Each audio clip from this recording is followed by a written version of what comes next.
Welcome back to the Thrill of the Fight 2 YouTube page, and today we're going over body effort. What that means for you, how you can use it to your advantage, and how we can use real boxing technique to amplify that body effort system. Yo, look, I came up through the trenches in the jungle. First, let's go over the body effort system so you know exactly what it is. Whenever you're generating power in your punches, it doesn't come from your arms, it comes from your lower half of the body. So if I were to throw punches just with my arms versus the whole rotation of my body in that motion, the momentum of my body and the power of my legs is going to amplify my punching power. Arm punches, weaker than body rotation. More effort, more power, less effort, lower power. Now that you understand the system, let's go over the mechanics. One of the easiest ways I have taught this in the past is relating it to a baseball swing. You never see someone go up to the plate and they're here and then the ball comes and then they're like, ah, with no hip rotation or anything, right? So they could probably still hit the ball, probably not very hard, probably not very far. Just with their arms, it's very hard to swing. But when you see a guy swing, there's a pre-motion and there's a whole swing through. Now think about that for your strikes. I'm not just gonna be right here and I'm not just gonna throw my cross with my arm. I'm not gonna do this.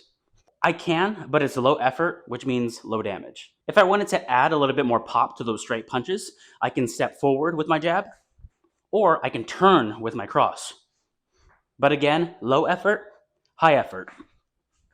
So now let's talk about where the power originates from. Whenever I'm here, sure, turning my hips plays a big factor, but it doesn't start there. If I'm in my stance and I'm throwing my right cross, right down the pipe, a straight punch. I'm in my stance and the power is going to come from this back leg. You might have already heard it before in the past, but pretend like you're squishing a bug with that back leg.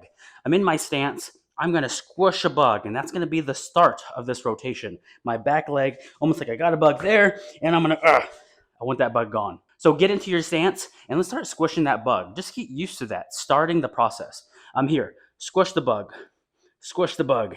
From there, it's going to start that hip rotation. My foot will turn, my knee will turn, my hip will turn, and then the last thing that comes is that upper body and that arm. Think of it like a whip. If I'm in my stance right now, that whip starts at the foot, it comes all the way through my body, and the last thing that comes is his hand, that whip that comes right out. So it generates from here, it winds up, and it flows right out. Now that you understand, simply put, the more effort you're gonna put to these shots, the more damage output you'll have. The less effort, the less damage output you'll have. So now considering all of that, you can now intertwine that into your combinations. Think about it. So instead of throwing a cross hook, I'm throwing a cross and then unwinding that hip rotation, that effort into your hook. Boom. So maybe before it was a low effort cross hook, and now it's a strong cross and an unwind hook. For me personally, it's so important to know this information when it comes to combinations. Use my cross to load up the hook, use my hook to load up the cross.